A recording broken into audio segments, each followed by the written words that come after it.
Hello guys, magluluto tayo ng chicken tinola. So, nagisa ko na, tapos napakuluan ko na ang chicken. May bawang sibuyas na yan. Tapos, medyo malambot na. Ayan, malambot na ang malambot pero firm pa ang sayote. So, pwede na natin ilagay ang tanglad. Kunti lang tanglad guys, kasi ayaw natin ng sobrang bango. Yan, nagpapabango ang tanglad. Tapos, lagay na natin ang malunggay. Kompleto na rin sa sangkap yun guys. Meron ng salt and pepper at saka magic syrup.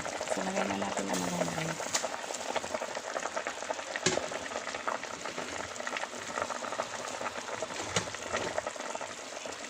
Yan, konti lang malunggay kasi ano ng mga Chinese ay sobrang malunggay. Mas gusto ko nila ang kachay. So, yan. Para, lang, pamulaklak lang kunwari.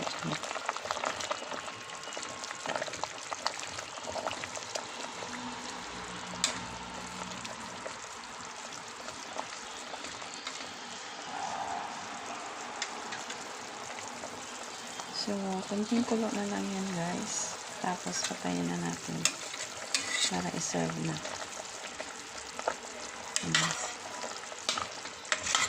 Mga ano lang ko, mga 8 lang pieces ng chicken.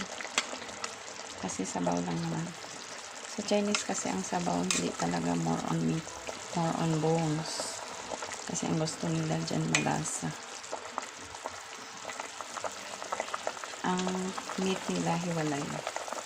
So that's it guys. Thank you so much for watching. Sorry guys, nag-guard ang natin video. Mausap. Thank you so much for watching.